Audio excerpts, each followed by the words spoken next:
Charles Darwin dijo que la vida es cambio, evolución. Había descubierto el juego de Dios.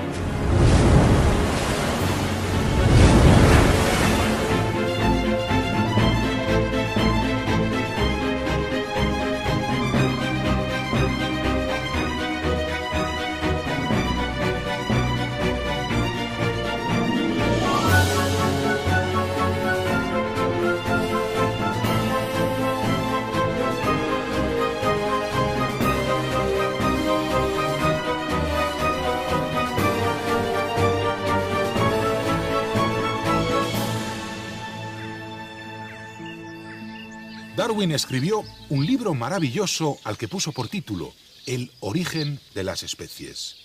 Quizá ese fue su único error, el nombre que dio a su teoría.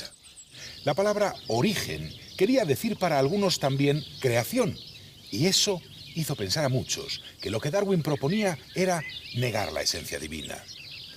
Nada más lejos de la realidad, el propio Darwin era creyente, o por lo menos dudante. Al parecer pasó por varias etapas a lo largo de su vida, pero desde luego nunca fue un fanático. A él le gustaba preguntarse las cosas. La tesis darwinista es un planteamiento científico. Nunca pretendió servir como argumento al ateísmo. Pero a mediados del siglo XIX, ciencia y religión estaban todavía muy mezcladas, y la incómoda idea de que provenimos del mono produjo una profunda reacción emocional en la sociedad de aquella época. Lógicamente.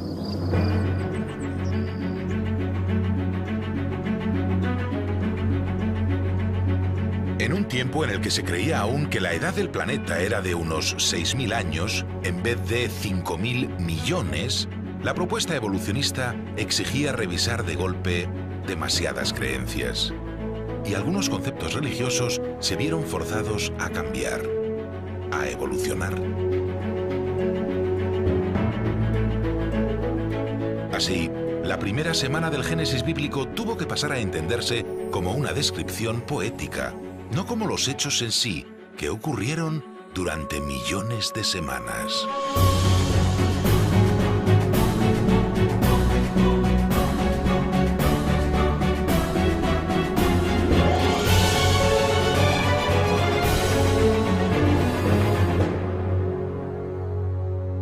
Este pequeño paso intelectual en realidad supuso una zancada de gigante para el pensamiento de 1859. Hasta tal punto que la teoría de la evolución sigue siendo algo inaceptable para determinadas creencias. Especialmente para el llamado pensamiento creacionista. Quizá desde la perspectiva de estas personas se entiende el mecanismo propuesto por Darwin como una herramienta que haría innecesaria la existencia de Dios. Pero en realidad, la evolución también podría entenderse como una herramienta. La gran herramienta utilizada por el creador del universo. Un proceso tan puro, tan simple, tan perfecto, que no exigiría retoques posteriores. Parece una estrategia divina, la estrategia del Dios evolucionista. Y si está ahí, mirándonos desde arriba, debe ser tan perfecto como su plan. Un plan que está escrito con una tinta especial. ADN. La realidad científica demuestra mediante la genética que no solo venimos del mono. Los mamíferos y las aves venimos de los reptiles, y estos y los anfibios de los peces. Y así hacia atrás llegaríamos a los seres unicelulares. Alguno no muy distinto a estos fue, en línea directa, el padre de toda la humanidad, el Adán más primitivo.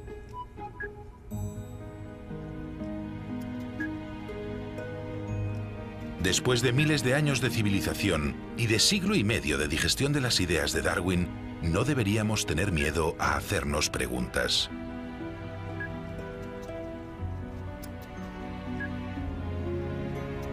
Ninguna fe debería sentirse atacada porque busquemos respuestas científicas. Al fin y al cabo, somos el Homo querens, el ser que se lo pregunta todo. y más que nadie, los creyentes, deberían aceptar que hemos sido creados así. O sea, muy, muy curiosos.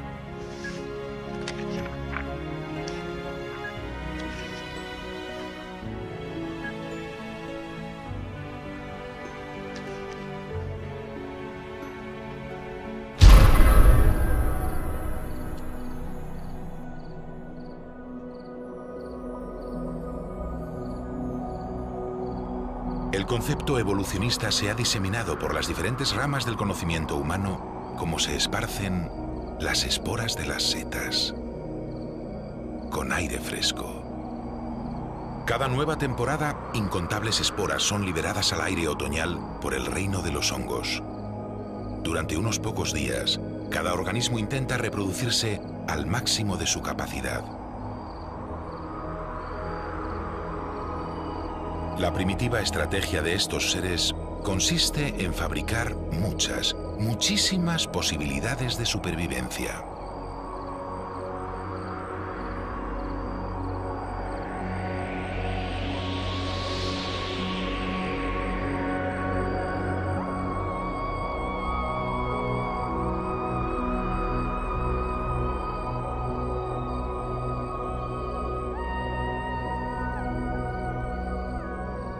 Cada una de estas células reproductoras correrá una suerte diferente. El viento las moverá a lugares parecidos, pero no caerán dos en el mismo sitio. El código genético que cada una lleva inscrito en sus cromosomas es único, no se repite. Puede que sean muy similares o casi idénticas, pero unas triunfarán y otras, la inmensa mayoría, no.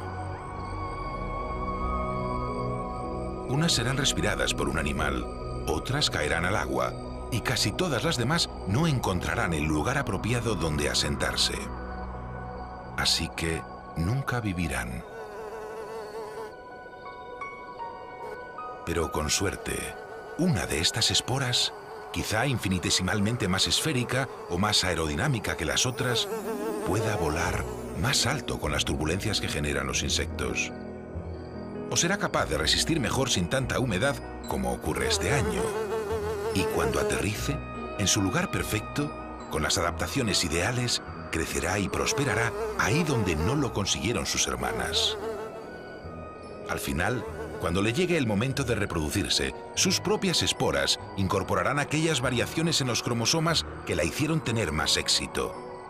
Y su diseño mejorado tenderá a perpetuarse en este medio.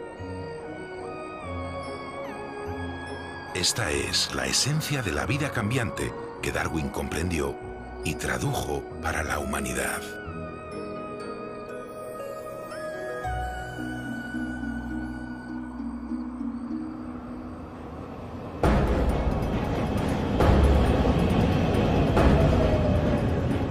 Sí, el mensaje darwinista es para las personas. No habla solo de animales, plantas o setas. Habla también y mucho del propio ser humano. Sin embargo, la cultísima sociedad moderna que hemos desarrollado vive casi completamente al margen de estas leyes, como si no existieran.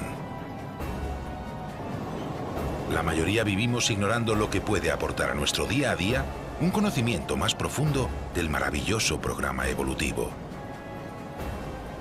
Si lo comprendiéramos mejor, podríamos aplicarlo para educar mejor a nuestros hijos o para tener una vida social más plena. Y aquellos que creen que su origen es divino, podrían vivir mucho mejor su religión. Una religión sin magia, una religión consistente con la ciencia. Merece la pena observar la biología que nos rodea. Es la única manera de vivir en armonía con todo aquello de lo que estamos hechos. Deberíamos entender la vida salvaje, no solo admirarla y protegerla. Así que hagamos el ejercicio de aprender de la madre naturaleza una lección principal. El sexo, que no será tan malo si ha sido diseñado por él.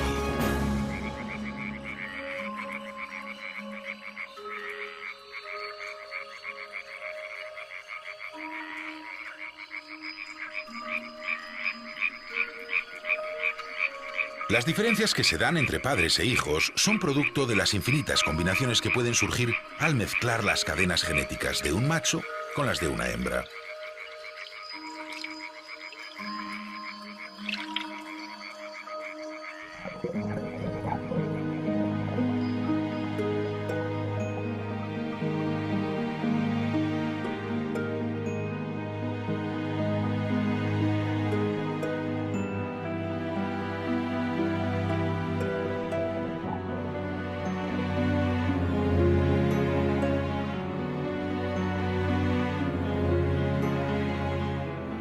Gracias al sexo, cada nuevo ser que nace es diferente a todos los demás.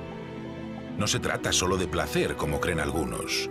El sexo es el mayor responsable de la diversidad de una especie.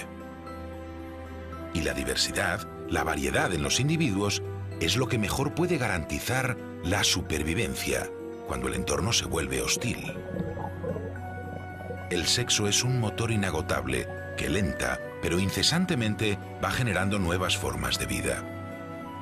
Solo que, por culpa del sexo, debemos pagar un precio. Envejecer y morir.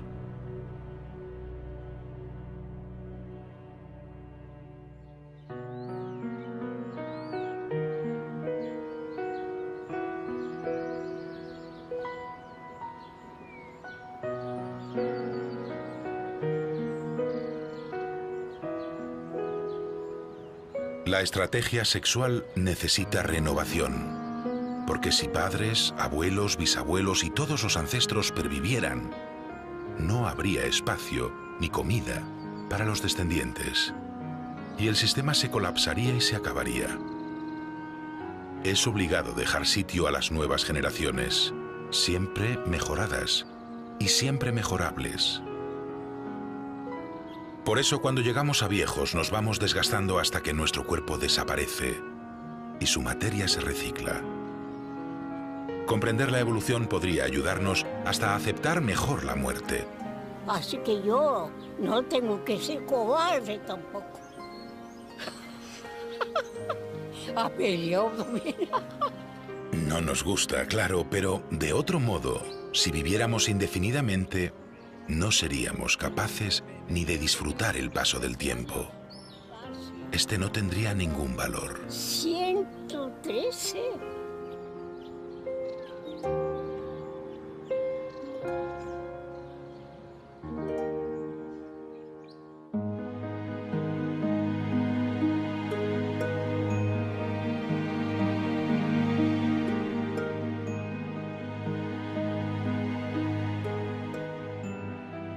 Desde las bacterias a los seres pluricelulares, la evolución ha ido probando muchas estrategias reproductivas distintas.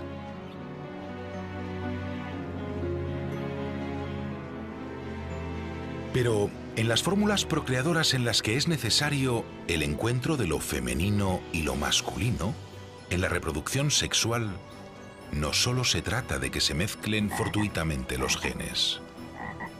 En muchos casos, entre las parejas, se tiene que producir una elección, subjetiva y crucial. Una elección que, por cierto, suele ejercer exclusivamente el género femenino, la hembra.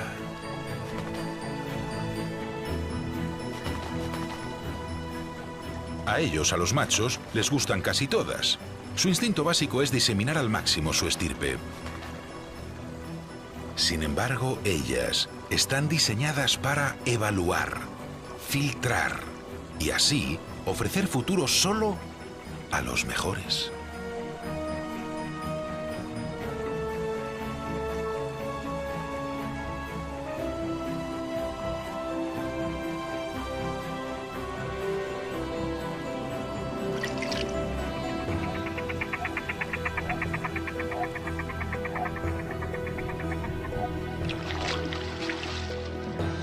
Es razonable que sea el género femenino el que ostente la responsabilidad de elegir. Nosotros, los machos, en el mejor de los casos, ayudamos o colaboramos un poco, pero el esfuerzo que supone el embarazo, la incubación o la educación de las crías, al final recae sobre todo en ellas.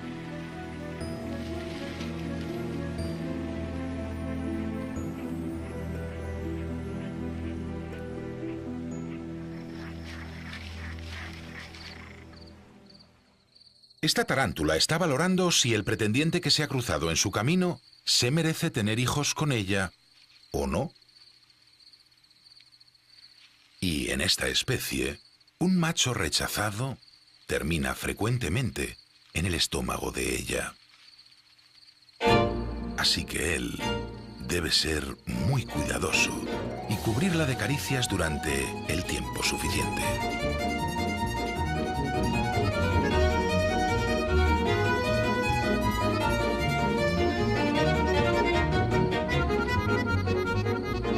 Parece que se llevan bien.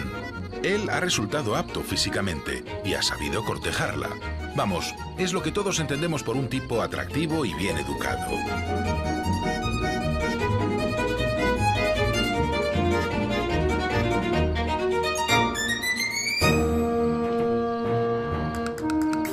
Lo que hace que dos individuos de distintos sexos se atraigan es a menudo un gran misterio insondable.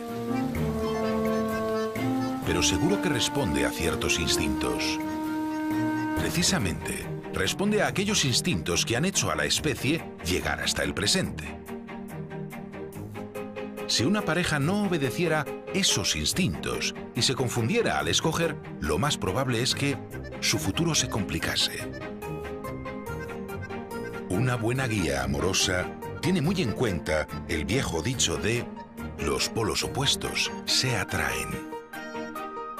En efecto, esta clave funciona en muchos protocolos de selección, también llamados noviazgos. Así se entiende que a los rubios les gusten las morenas, o que a las bajitas les atraigan más los altos.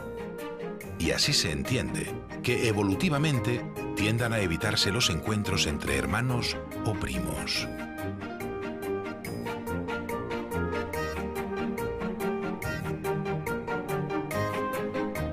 Los secretos códigos inscritos en las espirales de nuestro ADN dicen que la mezcla es buena.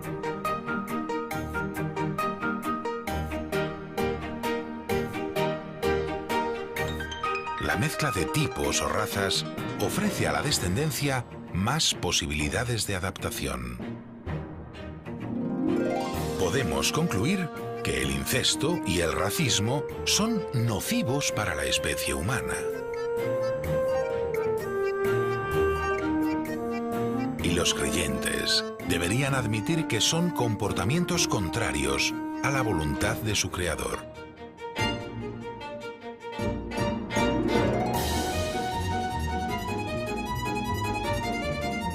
Gracias al Dios evolucionista, la atracción entre polos opuestos no es lo único que interviene en la elección de pareja. A veces, un equilibrio entre lo extraño y lo conocido es fundamental. Si solo nos atrajese lo diferente, terminaríamos intentando aparearnos con otras especies. Y esto, obviamente, no funciona. Así, entre las poblaciones que habitan en un lugar muy aislado, como esta laguna de alta montaña, se da cierto grado de endogamia. Es decir, todos están un poco emparentados. La consanguinidad en estas circunstancias podría ayudar a conseguir rápidamente las adaptaciones ideales para vivir en un sitio tan especial. Y con el paso del tiempo, poblaciones desconectadas de sus demás parientes pueden dar lugar a grandes variaciones, incluso a especies nuevas.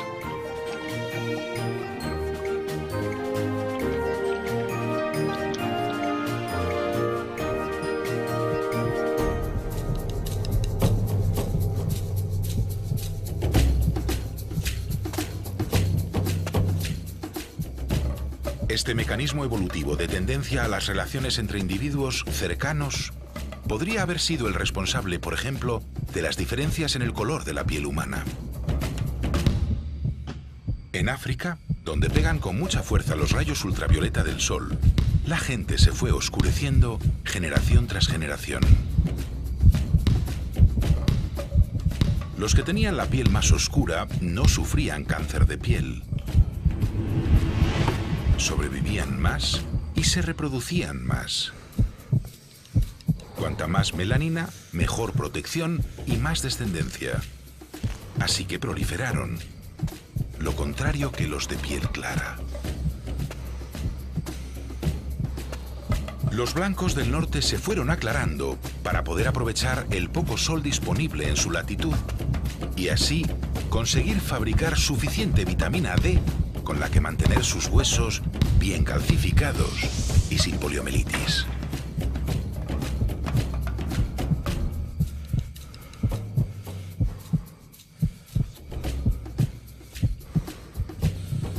La primitiva selección de individuos según la cantidad de melanina epidérmica funcionó al principio evitando enfermedades y favoreciendo la supervivencia en los diferentes climas. Pero hoy, la ropa o el aire acondicionado permiten a cualquiera vivir donde le dé la gana.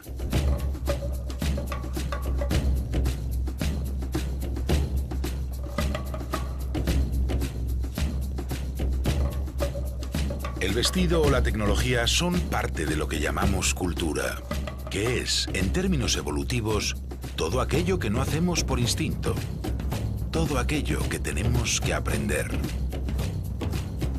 Desde cruzar la calle, a leer. Hoy, gracias a la cultura podemos volver a elegirnos sin tener en cuenta si somos más oscuros o más claros. Gracias a la cultura, ampliamos de nuevo nuestra riqueza cromosómica y las posibilidades de supervivencia de la humanidad.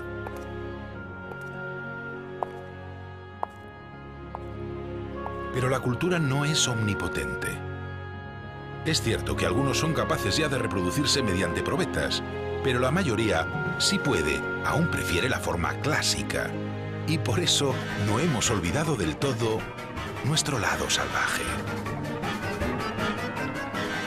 Especialmente el majestuoso lado salvaje de los machos. Sabemos que las hembras eligen quién debe tener descendencia y quién no. Podrán ser decisiones evidentes o sutiles, indirectas o hasta aparentes indecisiones, pero ellas al final eligen.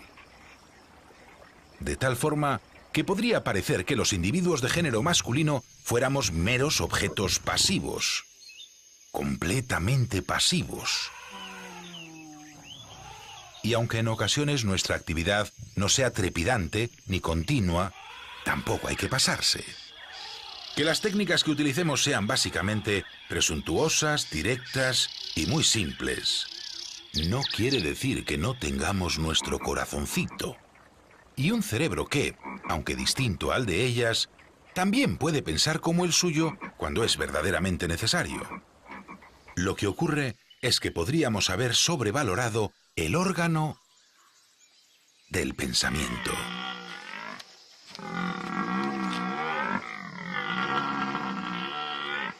¿A qué tanto razonar cuando tan claro está lo que deseamos y cómo eso coincide con lo que necesita nuestra especie? La prueba más clara de la gran implicación de los galanes en la tarea multiplicadora es que llegamos a discutir, amenazar, incluso a pelear entre congéneres, poniendo en grave peligro nuestra vida. Derrochamos toda la energía que tenemos para que después de tanto sacrificio, solo unos pocos lleguen a realizar la ansiada tarea fugaz.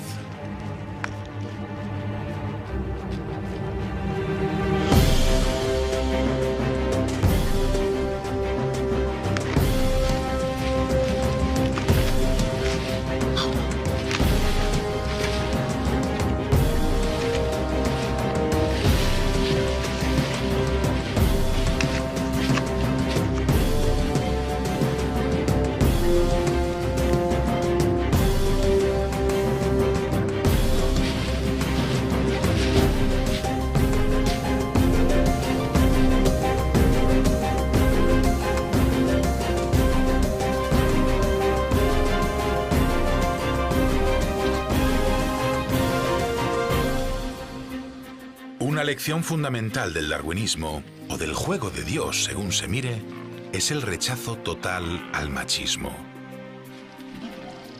Evolutivamente, todo lo que hacemos los machos está dirigido a impresionar y a cuidar a las damas. Todo en nuestra vida está hecho por y para ellas. Somos organismos dedicados por entero a las hembras. o deberíamos serlo. Los que no acepten eso serán escogidos en menor proporción y al final serán condenados a desaparecer del programa evolutivo.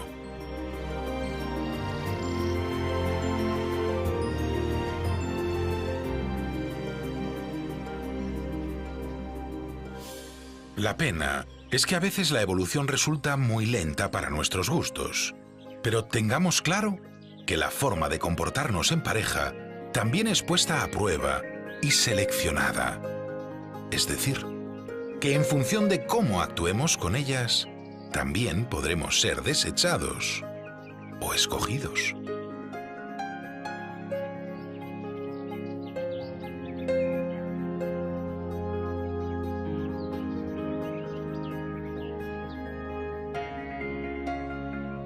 No sabemos qué valora una hembra de mantis para aceptar a un consorte. En principio debería ser solo una cuestión puramente morfológica, pues él no la ayudará a sacar adelante a su prole en el futuro.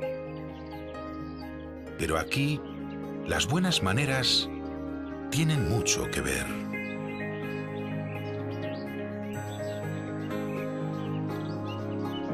Si este ejemplar macho de mantis boxeadora no mueve bien sus manos, podría ser que la hembra se lo comiera.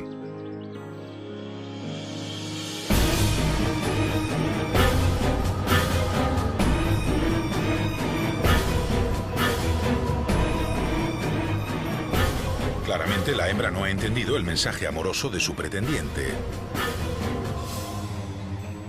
Mediante esta estrategia bestial, la selección rechaza a un macho que quizá ha sido demasiado impetuoso y no ha sabido conceder tiempo suficiente a los prolegómenos. Rechaza a un individuo que no ha realizado bien su etograma, es decir, que no ha sabido acercarse, y por eso no ha sido identificado como un pretendiente. Ella le ha visto como un enemigo, o simplemente como una presa. Sus genes no se perpetuarán. El canibalismo es uno de esos puntos en los que queda más claro que los comportamientos naturales de los animales no pueden usarse para justificar comportamientos humanos. También queda claro que la evolución tiene en cuenta muchas otras cosas, además del tamaño y de la apariencia física. El comportamiento es fundamental, como también lo es la experiencia. Un comportamiento como el de remover con la pata el fondo del lago para encontrar presas no viene descrito con todo detalle en los genes de esta garza. Ciertas cosas deben ser aprendidas y otras además deben ser practicadas y perfeccionadas a lo largo de la vida. Gracias a eso, no solo los más grandes y bellos procrean. También se cotizan los mejores amantes, los buenos cazadores, los trabajadores más abnegados. Hasta los más aseados cuentan.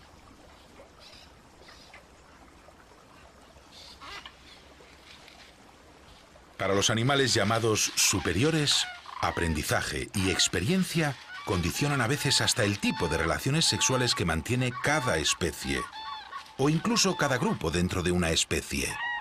Así podemos encontrar poligamia, o monogamia, o sencillas madres solteras. Vayamos por orden de lo más simple a lo más complejo. Las serpientes, nada que ver con el demonio, podrían ilustrar el escalón más básico y primitivo. Una relación en la que apenas hay convivencia. Este ejemplar es una hembra y porta huevos fecundados en su vientre. Justo ahora busca un lugar seguro para alumbrarlos. Apenas conoció a su pareja. No tuvo mucho tiempo para intimar. Le valió un rápido vistazo para cerciorarse de que aquel cuerpazo era sin duda el de un buen cazador. Sus hijos, por tanto, podrían llegar a convertirse en buenos depredadores. La serpiente sabía que no podía contar con él para nada más, así que nada más le importó. Y no se volverían a encontrar. El cómodo planteamiento de soltería afronta no obstante ciertos riesgos. De tal modo que las serpientes, para garantizar su linaje, han de tener muchos hijos. Algunas ponen cada año medio centenar de huevos. Y solo se aparean una vez cada temporada.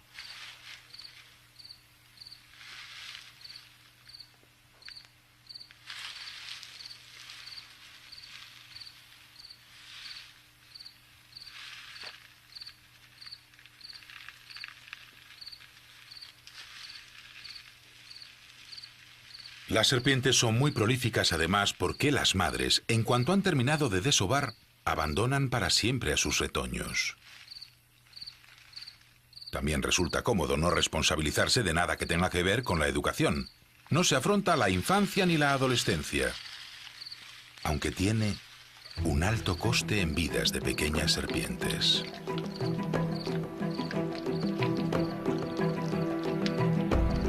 Estas tendrán que apañarse solo con su instinto, y la mayoría no superará el primer año de vida.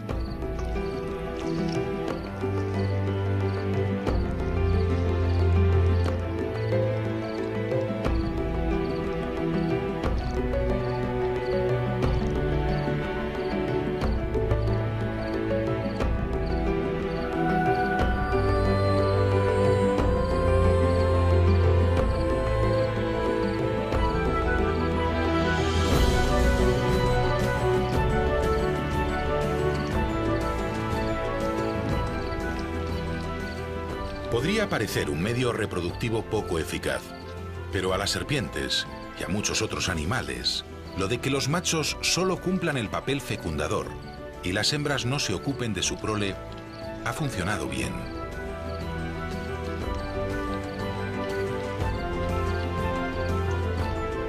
Claro que el cerebro de estos brutos no está pensado para establecer relaciones duraderas. Esta es la forma más simple de relaciones conyugales, o sea, el método más alejado del humano.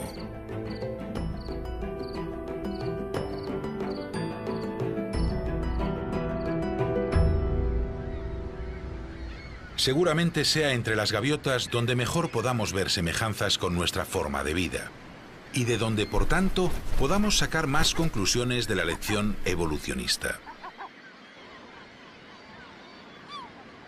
Como nosotros, las gaviotas viven juntas en grandes números. Como nosotros, deben salir cada mañana en busca de alimento y pelearse con sus compañeras de grupo por cada pedazo de comida.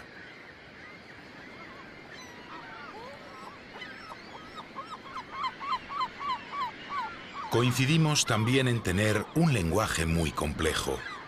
Parece increíble, pero entre el terrible griterío de la bandada, cada consorte reconoce nítidamente la voz de su media naranja.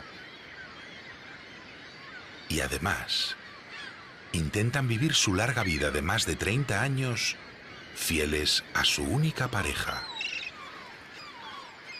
Las gaviotas son monógamas, o lo intentan, como tantas otras parejas.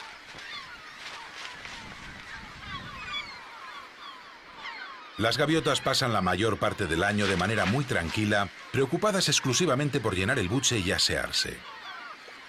Su convivencia marital se complica solo cuando entran en celo y se alteran las hormonas. Entonces es cuando tienen que anidar y sacar adelante la pollada.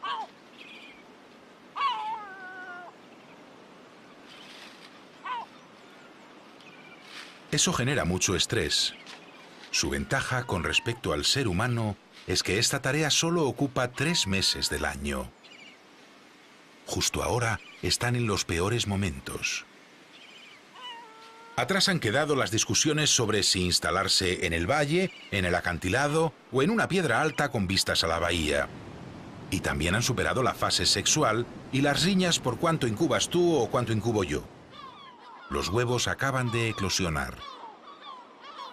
Ahora, el tiempo apremia como nunca. Ya no solo hay que satisfacer el propio estómago. Los pequeños tienen un hambre voraz y no paran de piar reclamando atenciones. Claro, eso pone de los nervios a cualquiera, Y surgen los conflictos típicos en cuanto a turnos y reparto de la dedicación de tiempo. Concretamente, ella ya ha estado esperando junto a sus recién nacidos mucho más de lo que se supone que se tarda en ir a la orilla, conseguir la papilla y volver. ¿Dónde se habrá metido? Y a menudo, él se habrá entretenido con los amigotes jugando, por ejemplo, a quién vuela mejor contra el viento. El problema es que ella no puede abandonar a unos polluelos tan pequeños y que no paran de piar. Pero en una relación monógama, el compromiso firme de ambos consortes es la clave del éxito.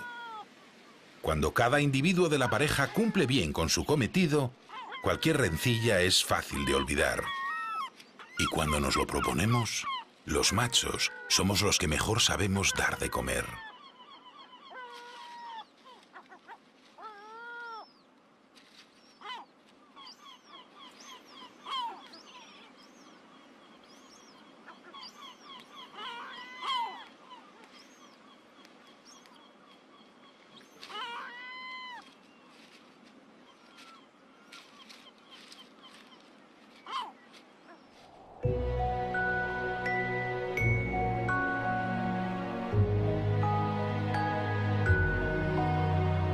La perfección en los métodos de reproducción parecería conducir irremediablemente al crecimiento demográfico ilimitado. Y en efecto, cada individuo y cada especie animal o vegetal busca propagarse al máximo de sus posibilidades.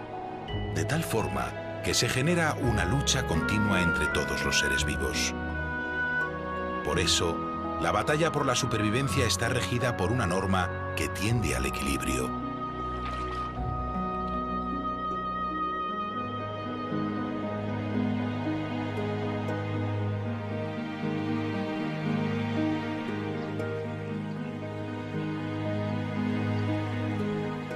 Cuando hay exceso de ejemplares de una especie, o bien escasea para ellos el alimento o el espacio disponible, o bien proliferan sus depredadores, sus parásitos o sus enfermedades. Y los números vuelven a normalizarse.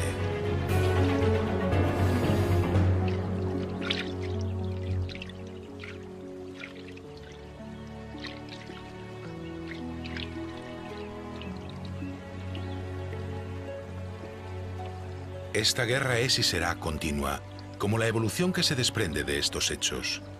Generación tras generación, la descendencia adquirirá nuevas adaptaciones al entorno. Pero como el entorno también cambia, pedirá siempre más adaptación. Podríamos concluir que la naturaleza es siempre un poco imperfecta, que siempre puede mejorar.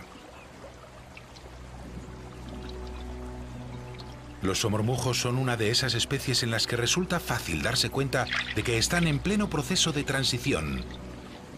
Y no solo porque los machos asuman sus deberes conyugales. Los somormujos son aves que están dejando de volar para especializarse en buceo. Sus alas funcionan cada vez más como aletas y menos como alas. Justo lo que necesitan para pescar cada vez mejor. Esta es una adaptación solo morfológica, pero evoluciona según los mismos principios que las adaptaciones culturales de los humanos. Los comportamientos complejos no vienen en los genes con un manual de instrucciones incluido. Estos comportamientos deben ser aprendidos por unos y enseñados y transmitidos por otros.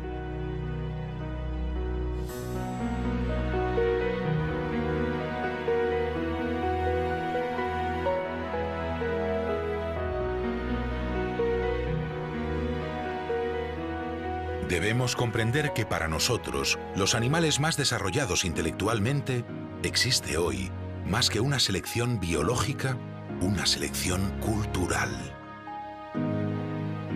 Esta es otra de las lecciones más trascendentales que podríamos extraer del planteamiento de Darwin. El que nuestras hembras eligen en función de un abanico que está muy por encima de cuerpos e instintos. Los humanos hemos evolucionado de tal forma que podríamos decir que ya casi no tenemos instintos. Que nuestra genética se ha ocupado fundamentalmente de hacer hueco en nuestros cerebros a las millones de cosas que tenemos que aprender para ser individuos elegibles.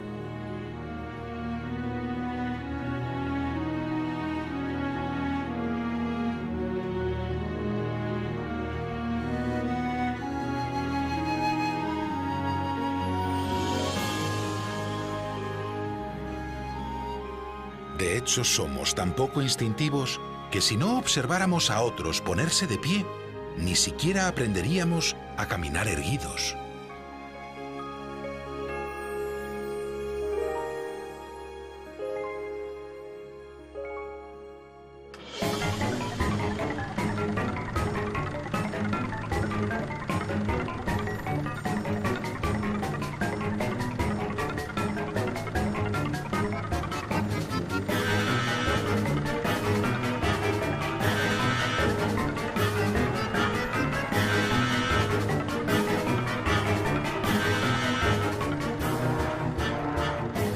Si, como ha ocurrido alguna vez, un bebé humano fuera acogido no por sus hermanos, sino por una manada de lobos o de ovejas, andaría siempre a 4 patas.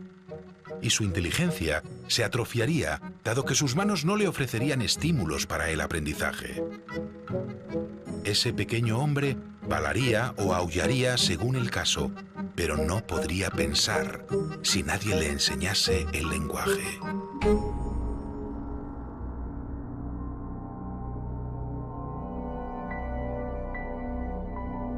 Debemos comprender también que pertenecemos a un linaje único que nos ha llevado a ser conscientes de nosotros mismos y conscientes del paso del tiempo y de lo que implica el futuro.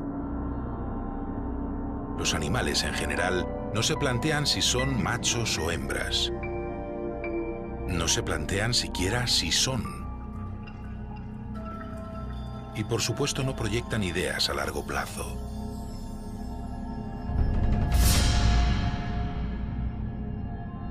Los demás seres vivos no lo necesitan. Nosotros sí, puesto que es esa conciencia personal y temporal lo que más dirige nuestra elección de pareja. Nuestra selección es tan cultural.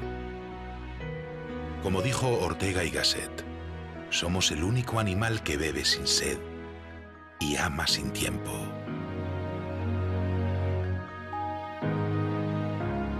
Nuestra cultura está basada en gran medida en conocimientos que almacenamos en un portentoso cerebro que al parecer tiene mucho espacio libre. A lo mejor por eso se dice que saber no ocupa lugar. Y como estamos pensados para saber mucho, el saber no puede ser malo. Solo la ausencia de saber es mala.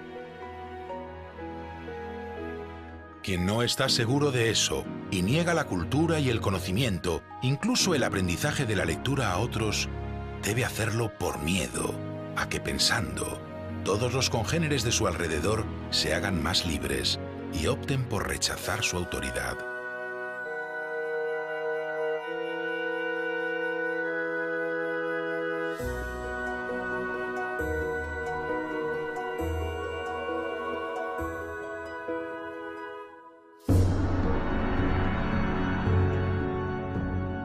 Muchas personas se sienten ofendidas por las ideas de Darwin, pero quizá no han comprendido del todo su mensaje. Nada hay en el origen de las especies que niegue lo sobrenatural. Dios, exista o no, no podrá ser demostrado ni excluido mediante la ciencia.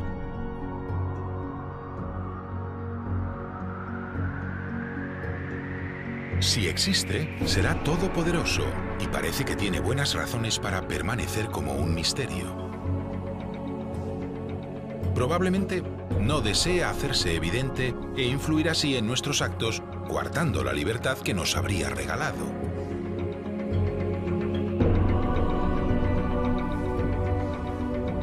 Y si no existe, nuestra visión del universo, limitada al tiempo de nuestro Big Bang, nunca nos revelará el principio del principio. El tiempo cero absoluto. Sobre todo porque probablemente no habrá habido un principio. La cuestión podrá ser debatida eternamente, pero también inútilmente. La inquietud sobre la existencia de un ser supremo, o lo que es lo mismo, la cuestión de nuestra inmortalidad, excede a la comprensión de la ciencia. Y aunque la ambición de conocimiento de los humanos es ilimitada, no somos tan grandes.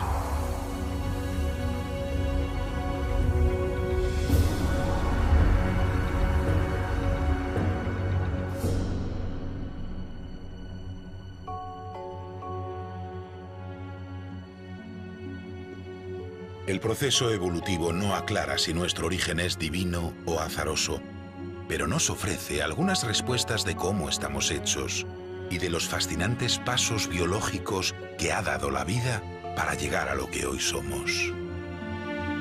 Mas, si la teoría evolutiva ha sido motivo de discordia porque plantea el pasado del que venimos, aún va a resultar mucho más inquietante cuando la miremos hacia adelante.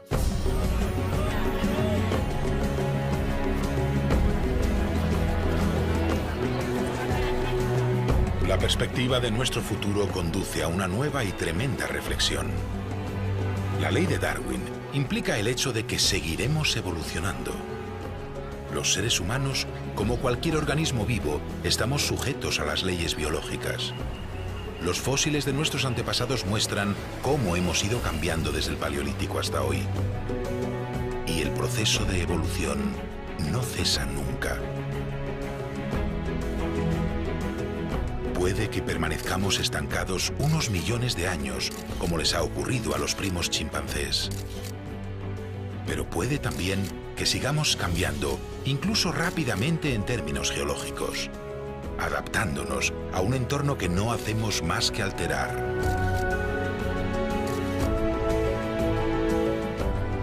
¿Perderemos nuestras muelas del juicio para que se agrande aún más nuestro cráneo? ¿O nos haremos telepáticos? ¿Cambiaremos tanto como para que surja una nueva especie de Homo lo que sea? ¿O desapareceremos?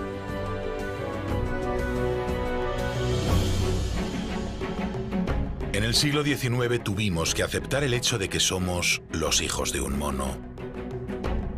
Hoy nos toca asumir que algún día podríamos convertirnos en padres de otras especies de homínidos, incluso más inteligentes que nosotros. Y eso exigirá otra visión religiosa para definir quién es el pueblo elegido. Pero no mezclemos más ciencia y creencias. No temáis. Dios es evolucionista, si es que está ahí.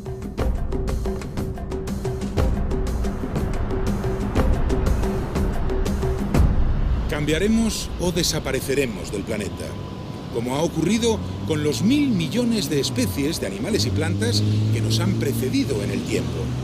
Al parecer, no hay otra solución, a no ser que, igual que alteramos el medio para adaptarlo a nosotros, alteremos el tiempo y consigamos alguna extraña forma de eternidad. Pero no lo creo. Ojalá haya en nosotros algo de sobrenatural. De otro modo, a la vida solo le quedan dos opciones: evolución o extinción.